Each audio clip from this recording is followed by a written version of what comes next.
ನಮಸ್ಕಾರ. KRS master ಚಾನಲ್ಗೆ ಸ್ವಾಗತ. ಬೋಳೇಶಂಕರ ದೃಶ್ಯ 3, ಜಯವು ನರಕದ ಮಾಲೀಕ. ಈ ಕುಡಿದಿರೋಂಥ ಪಿಶಾಚಿಗಳು ಈ ರೀತಿ ಹಾಡ್ತಾ ಬರ್ತಾ ಇದ್ದಾವೆ. ಆದರೆ ಒಂದನೆಯ ಪಿಶಾಚಿ ಮಾತ್ರ ಚಿಂತೆ ಮಾಡ್ತಾ ಕೂತಿದೆ. ಯಾವುದು ಒಂದನೆಯ ಪಿಶಾಚಿ? ಬೋಳೇಶಂಕರನ್ನ ಕಂಟ್ರೋಲಿಗೆ ತಗೊಂಡೋಗಕ್ಕೆ ಹೋಗಿತ್ತಲ್ಲ, ಆ ಪಿಶಾಚಿ ಅದು ಸಕ್ಸಸ್ ಆಗಲಿಲ್ಲ. ಅವನ ಹತ್ರ ಓಡ್ ಬಂತು. ಇವನ್ನ ಉಳಿದಂಥ ಪಿಶಾಚಿ 2 ಮತ್ತು ಪಿಶಾಚಿ 3 ಅವರಿಬ್ಬರು ಅಣ್ಣಂದಿರನ್ನ ಹೆಂಗ್ ಬೇಕು ಹಂಗೆ ಆಟ ಆಡಿಸಿ ಪಾರ್ಟಿ ಮಾಡ್ತಾವ್ರೆ. ಜಯವು ನರಕದ ಮಾಲೀಕ ಅಂತ ಸಕ್ಸಸ್ ಪಾರ್ಟಿ. ಪಿಶಾಚಿಗಳು ಇಬ್ರು ಸೇರ್ಕೊಂಡು ಪಿಶಾಚಿ 2, 3 ಹೇಳ್ತಾವ್ ನೋಡಿ.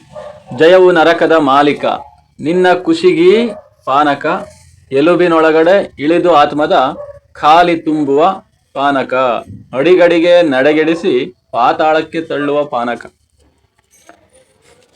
ಜಯ ನರಕದ ಮಾಲೀಕನಿಗೆ ಜಯವಾಗಿದೆ, ನಮಗಾಗಿದೆ ಪಿಶಾಚಿಗಳಿಗೆ ಅಂತ. ಹಂಗಾಗಿ ಖುಷಿಗೆ ಪಾನಕ ಕುಡಿ, ಎಲುಬಿನ ಒಳಗಡೆ ಇಳಿದ್ರೆ ಆತ್ಮದಲ್ಲಿ ಹೆಂಗೆ ಬೇಕೋ ಹಂಗೆ ಆಟ ಆಡಿಸುತ್ತೆ ಅಂತ.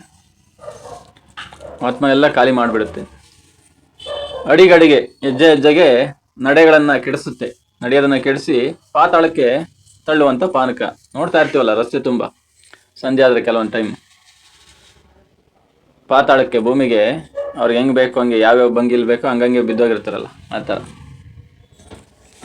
ಇದೇ ಥರ ಕುಡ್ಕೊಂಡು ಬಂದು ಪಿಶಾಚಿ 3 ಹೇಳ್ತಾ ಇದೆ ನೋಡಿ, ಅದ್ಯಾಕೆ ನಾನು ಕುಡ್ದಾಗೆಲ್ಲ ಈ ಲೋಕ ಹೆಂಗೆ ತೂರಾಡ್ತದೆ ಅಂತ. ಪಿಶಾಚಿ 3 ಅದಕ್ಕೆ ಪ್ರತಿಕ್ರಿಯೆ ಕೊಡೋದಕ್ಕೆ ಪಿಶಾಚಿ 2 ಅವರಿಬ್ಬರೇ ಮಾತಾಡ್ತಿರೋದು. ಪಿಶಾಚಿ 2, ನಾನು ಸಗಣಿ ಮೇಲೆ ಕಾಲಿಟ್ರು ಜಾರೋದೇ ಇಲ್ಲ ಗೊತ್ತಾ ಅಂತ.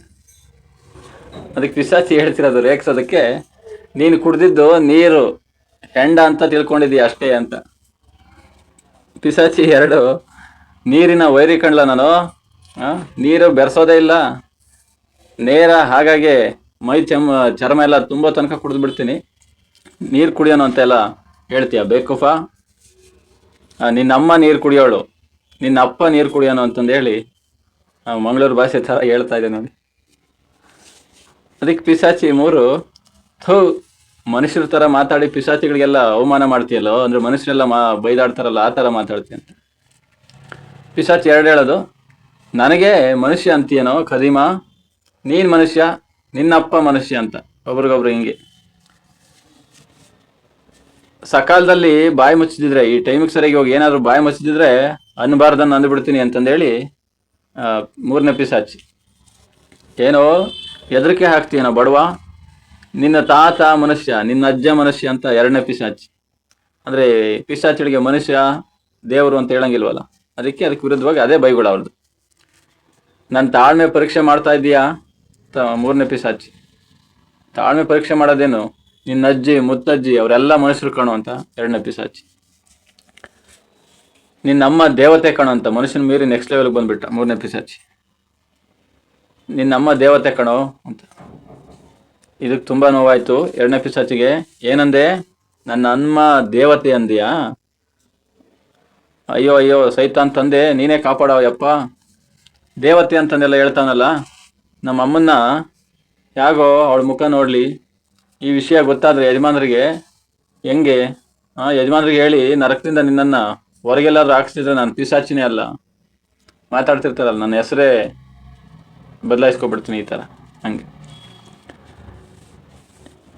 ತಿರುಗಿ ಕಾಂಪ್ರಮೈಸ್ ಆಗಿಬಿಡ್ತಾರೆ ಹಂಗೆ ಮಾತಾಡ್ತಾ ಮಾತಾಡ್ತಾ. ನಮ್ಮಿಬ್ಬರು ಜಗಳದಲ್ಲಿ ಯಾಕಣ್ಣ ಯಜಮಾನ್ರ ಹೆಸರು ತರಬೇಕು ಅಂತಂದೇಳಿ, ಮತ್ತು ನೀನು ದೇವತೆ ಹಿಂಗೆಲ್ಲ ಹೇಳಿದೆ ಅಂತ. ನಾವು ಪಿಶಾಚಿಗಳಲ್ವಾ, ಸುಳ್ಳು ಹೇಳೋದೇ ನಮ್ಮ ಸಭ್ಯತೆ. ನಮ್ಮ ಸಭ್ಯತೆನೇ ಸುಳ್ಳು ಹೇಳೋದು. ಇಷ್ಟೊತ್ತು ಹೇಳಿದ್ದೆಲ್ಲ ಏನಂಗಾದ್ರೆ ಸುಳ್ಳು ಅಂತ. ದೇವತೆ ಅಂದಿದ್ದು, ನಿನ್ನ ಅಮ್ಮನ್ನ ದೇವತೆ ಅಂದಿದ್ದು ಎಲ್ಲ ಸುಳ್ಳು ಸುಳ್ಳು ಅಂತ. ಹಂಗೆ ಹೇಳು ಮತ್ತೆ ಅಂತಂದೇಳಿ 2ನೇ ಪಿಶಾಚಿ. ನೀನು ನನಗೆ ಮನುಷ್ಯ ಅಂದಿದ್ದು ಸುಳ್ಳು ತಾನೇ, ಹೌದು ಮತ್ತೆ ಅಂತಂದೆಲ್ಲ ಅಂದ್ಕೊಂಡು, ಆಯಿತು ಬಾ ಹೋಗೋಣ, ಏನು ಮಾಡ್ತಾವ ನಮ್ಮ ತಮ್ಮ ಬೋಳೇಶಂಕರನ ಹತ್ರ ಹೋದ್ನಲ್ಲ, ಅವ್ನಿಗೇನಾಯ್ತು ನೋಡೋಣ ಅಂತಂದೇಳಿ ಮತ್ತೆ ಹಾಡು ಪಾರ್ಟಿ ಸಾಂಗ್ ಆಡ್ಕೊಂಡು ಹೊರಟರು ಕಾಂಪ್ರಮೈಸ್ ಆಗಿ. ಜಯವು ನರಕದ ಮಾಲೀಕ, ನಿನ್ನ ಖುಷಿಗಿ ಪಾನಕ, 1 ಗುಟುಕು ಪೂರಕ, 2 ಗುಟುಕಿಗೆ ಮಾರಕ. 3 ಗುಟಿಕಿಗೆ ತಾರಕ, 4 ಗುಟಿಕಿಗೆ ನಾರಕ. ಹೆಂಗೆ ಹೇಳ್ತಾವ್ ನೋಡಿ. ಒಂದು ಗುಟುಕು ಕುಡಿದ್ರೆ ಒಂದು ಸ್ವಲ್ಪ ಅದು ಸ್ವಲ್ಪ ಪೂರಕವಾಗಿರುತ್ತೆ, ಇರೋದ್ರಲ್ಲಿ ಮ್ಯಾನೇಜ್ ಮಾಡ್ಬೋದಂತ. 2 ಗುಟುಕು ಏನಾದರೂ ಕುಡಿದ್ರೆ ಮಾರಕ, ಜೀವಕ್ಕೆ ತೊಂದರೆ ಅಂತ. 3 ಗುಟುಕಿಗೆ ಒಂದೇ ಸರಿ ತಾರಕ ಅಂದರೆ ಏನು ಆಕಾಶ ಮ್ಯಾಲಕ್ಕೆ ಹೊರಟಂಗೆ ಅಂತ. ಇನ್ನು 4 ಗುಟುಕು ಅಂದರೆ ಅಲ್ಲಿಂದ ನೆಕ್ಸ್ಟ್ ಲೆವೆಲ್ಲು ನಾರಕ, ನರಕಕ್ಕೆ. ಈ ಥರ ಅವರ ಪಾನಕದ ಹಾಡಾಡ್ಕೊಂಡು ಬರ್ತಾವ್ರೆ, ಎಂಜಾಯ್ ಮಾಡಿಕೊಂಡು. ಅವನ್ನ ನೋಡಿದ್ರು ಮೊದಲನೇ ಪಿಸಾಚಿನ, ಹೇಳ್ತಾವ್ರೆ, ಅರೇ ನಮ್ಮ ತಮ್ಮ ಇಲ್ಲೇ ಕುಂತವನೇ ಅಂತ. 2ನೇ ಪಿಸಾಚಿ, ಓ ದ್ರಾಬೆ ಏನೋ ಮಾಡ್ತಿದ್ಯೋ ಅಂತ. ದ್ರಾಬೆ ಅಂದರೆ ಮೂರ್ಖ, ಏನು ಮಾಡ್ತಿದ್ಯೋ ಅಂತ. ಅವನು ಸಕ್ಸಸ್ ಆಗಲಿಲ್ವಲ್ಲ, ಅದಕ್ಕೆ ಹೇಳ್ತಾವನೆ 1ನೇ ಪಿಸಾಚಿ, ಏನು ಮಾಡಲಿ ನನ್ನ ದುರ್ದೈವದ ಮೇಲೆ ಒಂದಿಷ್ಟು ಉಗಿತಾ ಇದ್ದೀನಿ. 2ನೇ ಪಿಸಾಚಿ ಅವನು ಸೇರಿಸಿ ಹೇಳ್ತಾವನೆ, ನಿನಗೆ ನೀನೇ ಮರ್ಯಾದೆ ಮಾಡ್ಕೊಳ್ತೀಯಲ್ಲಪ್ಪ, ನಮಗೂ ಅವಕಾಶ ಕೊಡು ಅಂತಂದೇಳಿ ಥೂ ಅಂತಂದೇಳಿ 1ನೇ ಪಿಸಾಚಿ ಮೇಲೆ ಉಗಿತಾವನು. 3ನೇ ಪಿಸಾಚಿ ನಗಾಡ್ಕೊಂಡು ಹೇಳ್ತಾವನೆ, ನಗಾಡ್ಕೊಂಡು ಹಾಡೋ ಕಾಲದಲ್ಲಿ ಏಟ್ ತಿಂದಿರೋ ನಾಯಿ ಥರ ಕೂತಿದ್ಯಲ್ಲೋ, ಏನೋ ನಿನ್ನ ಕತೆ ಅಂತ. ಅದಕ್ಕೆ 1ನೇ ಪಿಸಾಚಿ ಏನೇನು ಪ್ರಾಬ್ಲಮ್ ಮಾಡ್ಕೊಂಡು ಹೇಳ್ತಾವನೆ, ನಂದೇನು ಹಿಂಗಾಯ್ತು, ನೀವು ಸಂತೋಷವಾಗಿರೋದಕ್ಕೆ ಕಾರಣಗಳಿರಬೇಕು, ಆದರೆ ನನಗಿಲ್ಲ, ಹೋಗಲಿ ನಿಮ್ಮ ಕೆಲಸ ಏನೇನಾಯ್ತು ಹೇಳ್ರಿ ಅಂತ ಕೇಳ್ದ. 3ನೇ ಪಿಸಾಚಿ ಹೇಳ್ತಾನೆ, ಆಗೋದೇನೋ ಇಬ್ಬರು ಅಣ್ಣಂದಿರನು ನೀನು ಯಾರನ್ನು ತೋರಿಸಿದ್ರೆ ಅವರ ಕರಳು ಕಿತ್ತು ತಿಂದುಬಿಡ್ತೀವಿ, ಅವರು ಅದೇ ಥರ ಯಾರ ಕರಳು ಬೇಕಾದ್ರೆ ಕಿತ್ತು ತಿಂದುಬಿಡ್ತಾರೆ.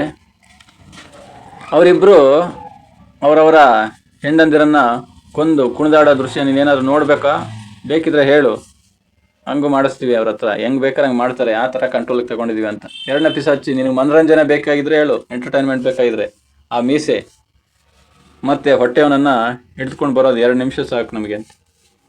ಹೊಟ್ಟೆ ಗೊತ್ತಲ್ಲ, ಹೊಟ್ಟೆ ಡಬ್ಬಣ್ಣ ಯಾರೋ ಸಾಹುಕಾರ, ಮೀಸೆ ಸರದಾರ. ಇದನ್ನೆಲ್ಲ ಕೇಳಿ ಇದು ಹೆಂಗೆ ನೀವು ಸಾಧನೆ ಮಾಡಿದ್ರಿ ಅಂತ 1ನೇ ಪಿಸಾಚಿ. 3ನೇ ಪಿಸಾಚಿ ಎಲ್ಲ ವಿವರವಾಗಿ ಹೇಳ್ತಾನೆ, ಏನು ತುಂಬ ಈಸಿನಪ್ಪ. ಸರ್ದಾರ ಸೋಮಣ್ಣ ಇದ್ನಲ್ಲ, ಮೊದಲು ಅವನ ಮೀಸೆ ಚೆನ್ನಾಗಿ ಹುಲಸಾಗಿ ಬೆಳೆಯೋ ಹಾಗೆ ಮಾಡಿದ್ವಿ. ಅಂದರೆ ದುರಾಸೆ ಹೆಚ್ಚಾಗಂಗೆ ಬೆಳೀತು, ಹೆಚ್ಚಾಯಿತು, ದುರಾಸೆ ಹೆಚ್ಚಾಯಿತು, ಕೊಬ್ಬು ಬಂತು, ನಾನೇ ಎಂಥದ್ದು ಶೂರ ಧೀರ ಅಂತಂದೆಲ್ಲ ಜಂಬ ಕೊಚ್ಕೊಳ್ಳೋ ಥರ ಮೀಸೆ ತಿಳ್ಕೊಂಡು ಓಡಾಡ್ತಿದ್ದ. ಆಮೇಲೆ ಇನ್ನೇನು ಒಬ್ಬ ರಾಜನ ಹತ್ರ ಕಳಿಸ್ದೆ, ರಾಜ ಇವನನ್ನು ಸೇನಾಪತಿ ಮಾಡ್ದ. ಆದರೂ ಇವನು ಮೀಸೆ ಬೆಳೀತಾನೆ ಇತ್ತು. ಎಷ್ಟು ಬೆಳೀತು ಅಂದರೆ ಅವನಿಗೆ ದೇಶನೇ ಕಾಣ್ದಂಗಾಯಿತು, ಅಷ್ಟು ದುರಂಕಾರ ಬಂತು. ಯಾರ್ಯಾರನೋ ತುಳ್ದ, ಯಾರ್ಯಾರನೋ ಎಡುವುದ, ಕೊನೆಗೆ ಇಂಡಿಯಾ ದೇಶದ ರಾಜನ ಮೇಲೆಲ್ಲ ದಂಡೆತ್ತಿ ಹೋಗೋ ಹಾಗೆ ಮಾಡಿದೆ. ಒಂದು ರೀತಿ ಅಲೆಕ್ಸಾಂಡರ್ ಥರ. ಇಂಡಿಯಾ ದೇಶದ ರಾಜನಿಗಾದರೆ ಕಣ್ಣು ಸರಿಯಾಗಿ ಕಾಣಿಸ್ತಿತ್ತಲ್ಲ, ಹೀಗಾಗಿ ಹುಲ್ಲಿನಿಂದ 1,00,000 ಸೈನ್ಯ ತಯಾರಿಸ್ಕೊಟ್ಟಿದ್ದೆ. ಕೊನೆಗೆ ನಮ್ಮ ಮೀಸೆ ಸೋತು ಸೆರೆ ಸಿಕ್ಬಿಟ್ಟವನೇ. ಇಂಡಿಯಾದ ರಾಜ ಅವನ ಮೀಸೆಗೆ ಮಣ್ಣು ಹಚ್ಚಿ ಮೀಸೆ ಎಲ್ಲ ಬೋಳಿಸಿ ಇವನನ್ನು ಜೈಲಲ್ಲಿ ಇಟ್ಟಿದ್ದಾನೆ. ಆ ಥರ ಒಟ್ಟಾರೆ ಜೀವನ ಹಾಳು ಮಾಡಿದ್ದೀವಿ ಅಂತ. ಈಗ ನಾನು ಮಾಡಬೇಕಾದ್ದು ಒಂದೇ ಒಂದು ಸಣ್ಣ ಕೆಲಸ, ಅವನನ್ನು ಮುಗಿಸೋದಷ್ಟೇ. ಜೀವನ ದುರಂತದಲ್ಲಿ ಎಂಡ್ ಮಾಡೋದು. ಅದಕ್ಕೆ ಪಿಸಾಚಿ 1ನೇ ಪಿಸಾಚಿ 2ನೇ ಪಿಸಾಚಿ ಕೇಳ್ತಾನೆ, ನೀನೇನು ಮಾಡ್ದಣ್ಣ ಅಂತ. ನನ್ನ ಬಗ್ಗೆ ನೀವು ಯಾರು ಯೋಚನೆ ಮಾಡೋದೇ ಬೇಡ. ಏನೇನು ಮಾಡಿದ್ದೀನಿ ಅಂದರೆ, ಸಾಹುಕಾರ ಡಬ್ಬನ್ನು ಸರಿಯಾಗಿ ಹಿಡಿದ್ಬಿಟ್ಟಿದ್ದೀನಿ. ಈಗ ಅವನ ಹೊಟ್ಟೆ ಎಷ್ಟು ದೊಡ್ಡದಾಗಿದೆ ಅಂದರೆ, ಅವನ ಮೊಳಕಾಲು ನೋಡಿದ್ರೆ ಗುರುತಿಡಿಯೋದೇ ಇಲ್ಲ. ಹೇಗಪ್ಪ ಇದೆಲ್ಲ ಮಾಡಿದೆ ಅಂದರೆ, ಮೊದಲು ಅವನಿಗೆ 5 ಎಲೆ ಆಟ ಕಲಿಸ್ದೆ, 5 ಎಲೆ ಇಸ್ಪಿಟ್ಟಾಟ. 2 ಸೇರಿ 5 ಆಗೋದನ್ನು ತೋರಿಸ್ದೆ. ಆಸೆ ಜಾಸ್ತಿ ಆಯಿತು ಅವನಿಗೆ. ಮೊದಲೇ ಅವನು ಬ್ರೋಕರ್ ಕೆಲಸ ಮಾಡ್ತಿದ್ದ, ಜಾಸ್ತಿ ಆಯಿತು. ಮೋಸ ಮಾಡ್ದ, ಕಳ್ತನ ಮಾಡ್ದ, ದುರಾಸೆ ಜಾಸ್ತಿ ಆಗಿದ್ದಕ್ಕೆ. ಇತ್ತೀಚೆಗಂತೂ ಇನ್ನೂ ಏನು ಮಾಡ್ದ, ಕೋಟಾ ನೋಟಿನ ವ್ಯವಹಾರವನ್ನೆಲ್ಲ ಮಾಡೋಕ್ಕೆ ಶುರು ಮಾಡ್ದ. ಹೇಳ್ತಾರಲ್ಲ ಗಾದೆ ಮಾತು, ಹಂಗಾಯ್ತು ಅವನ ಬದುಕು. ಕೋಟಾ ನೋಟಿನವನ ಹೆಂಡತಿ ಯಾವತ್ತೂ ವಿಧವೆ, ಅಂದರೆ ಮುಂಡೆ, ಹಿಂಗೆಲ್ಲ ಹೇಳ್ತಾರಲ್ಲ, ಯಾವತ್ತೂ ವಿಧವೆ ಅಂತಾರಲ್ಲ, ಹಾಗೆ ನೀನು ಯಾವಾಗಲಿ ಅಂದರೆ ಅವಾಗ ಅವನನ್ನು ಸೆರೆ ಹಿಡಿಸ್ಬಿಟ್ಟು, ಅಂದರೆ ಜೈಲಿಗೆ ಹಾಕ್ಸಿ ಕೊಲ್ಲೋದಕ್ಕೆ ನಾನು ರೆಡಿ. ಆಯ್ತಲ್ಲಯ್ಯ, ಇಷ್ಟೆಲ್ಲ ಆಯ್ತು, ಇಷ್ಟೆಲ್ಲ ಸಾಧನೆ ಮಾಡಿದ್ವಿ, ನಿನ್ನ ಕತೆ ಏನು ಅಂತ. 1ನೇ ಪಿಸಾಚಿ, ಅಯ್ಯೋ ನನ್ನ ಕತೆ ಕಷ್ಟಕ್ಕೆ ಇಟ್ಕೊಂಡೈತೆ. ಅದಕ್ಕೆ ಎರಡನೇ ಪಿಶಾಚಿ ಕೇಳ್ತಾನೆ, ಅಂಥದ್ದೇನಯ್ಯ, ಏನಾಯ್ತು ಅಂಥದ್ದಂತ. ನೀನೇನು ಮಾಡೋದು ಹೇಳ್ತಾವ ನೋಡಿ. ಅವನ ಸವಾಸ ಭಾರಿ ಕಷ್ಟ ಕಂಡ್ರಯ್ಯೋ. ಯಾವ ಪಟ್ಟು ಹಾಕಿದ್ರು ನುಣ್ಸ್ಕೊಳ್ತಾನೆ. ನಾನು ಚಾಪೆ ಕೆಳಗೆ ನುಗ್ಗಿದ್ರೆ ಅವನು ರಂಗೋಲಿ ಕೆಳಗೆ ನುಸುಡ್ತಾನೆ. ಅಪ್ಪ ಅಂದರೆ ನಿಮ್ಮ ಅಪ್ಪ ಅಂತಾನೆ. ಈ ಥರ ಬಲೆ ಪಾಕಡವನೇ ಅಂತ ಹೇಳ್ದ. ಅದಕ್ಕೆ ಮೂರನೇ ಪಿಶಾಚಿ ಕೇಳ್ತಾವನೆ, ಯಾರು ಬೆಪ್ತಕಡಿನ, ಅಷ್ಟೊಂದೆಲ್ಲ ಜೋರಾಗವನ ಅಂತ. ಒಂದನೇ ಪಿಶಾಚಿ, ಅವನೇ ಕಣ, ಯಾವ ಬದುಕಿನ ಬಗ್ಗೆ ಅವನಿಗೆ ಒಂದೇ ಒಂದು ತಕರಾರಿಲ್ಲ, ಅಂದರೆ ಯಾವ ತರಲೇ ಇಲ್ಲ. ತಕರಾರು ಅಂದರೆ ತರಲೇ ಇಲ್ಲ, ಗದ್ದಲ ಇಲ್ಲ, ಗೊತ್ತಾ, ಹಂಗೆ ಹೋಗ್ತಾವನವನು ಜೀವನ ಮಾಡಿಕೊಂಡು. ಅದಕ್ಕೆ ಎರಡನೇ ಪಿಶಾಚಿ, ಹೋಗಲಿ, ನೀನು ಏನೇನು ಪ್ರಯತ್ನ ಮಾಡಿದ್ರೆ ಹೇಳು ಫಸ್ಟು ಅಂತ, ಆಮೇಲೆ ಏನೇನು ಮಾಡ್ಬೋದು ಅಂತ ಪ್ಲ್ಯಾನ್ ಕೊಡೋಣ ಅಂತ. ಒಂದನೇ ಪಿಶಾಚಿ ಏನೇನು ಮಾಡ್ದ ಅದನ್ನೆಲ್ಲ ಹೇಳ್ತಾನೆ. ಮಾಡಿದ್ದು ಏನೇನು ಮಾಡ್ದ ಗೊತ್ತಿದೆಯಲ್ಲ, ನೆನಪಿಸ್ಕೊಂಡ್ರೆ. ಏನು ಮಾಡ್ತಾನೆ, ಅವಳೇ ಮಾಡ್ದಲ್ಲ, ಬೈದಾಡ್ಲಿ ಚೆನ್ನಾಗಿ ಹೆಂಗಂದ್ರೆ ಹಂಗೆ ಅಂತಂದೇಳಿ ರೊಟ್ಟಿ ಕದ್ದ, ಸಿಟಿಗಳಿಲ್ಲ, ಪಿತೂರಿ ಮಾಡಲಿ, ಹಿಂಗೆಲ್ಲ ಏನೇನೋ ಮಾಡಲಿ ಅಂತಂದೇಳಿ, ಕ್ರೂರಿ ಥರ ನಡ್ಕೊಳ್ಳಿ ಅಂತಂದೇಳಿ, ಕೊಚ್ಚೆಯಲ್ಲೆಲ್ಲ ಬಿದ್ದು ಉರುಳಾಡ್ಲಿ ಅಂತಂದೇಳಿ ಪಾನಕ ಮಾಡಿಕೊಟ್ಟ. ಅದಕ್ಕೂ ಏನಾಗಲಿಲ್ಲ. ಹೊಟ್ಟೆ ನೋವಂತ ಒಂದೇ ಒಂದು ಸರಿ ಹೊಟ್ಟೆ ಹಿಡ್ಕೊಂಡಿದ್ದಷ್ಟೇ. ಆಮೇಲೆ ಯಾವುದಕ್ಕೂ ಜಪ್ಪ ಅಂದಂಗೆ ಕೆಲಸ ಮಾಡೋಕ್ಕೆ ಶುರು ಮಾಡ್ದ. ಇನ್ನು ಅದ್ರ ಜೊತೆಗೆ ಉದ್ದೇಶಪೂರ್ವಕವಾಗಿ ನಾವು ಯಾವ ಹೆಸರನ್ನ ಮರ್ತಿರ್ತೀವೋ ಅದನ್ನು ಕ್ಷಣಕ್ಕೊಮ್ಮೆ ಹೇಳೋದಕ್ಕೆ ಶುರು ಮಾಡಿಬಿಡ್ತಾನೆ. ಅವನ ಹತ್ರ ಹೋಗೋದು ಹೆಂಗೆ, ಯಾವ ಹೆಸರು ಹೇಳೋದು ಅವನು, ಶಿವನ ಧ್ಯಾನ ಮಾಡಿಬಿಡ್ತಾನೆ, ಹೆಂಗೆ ಹೋಗೋದು ಅಂತ.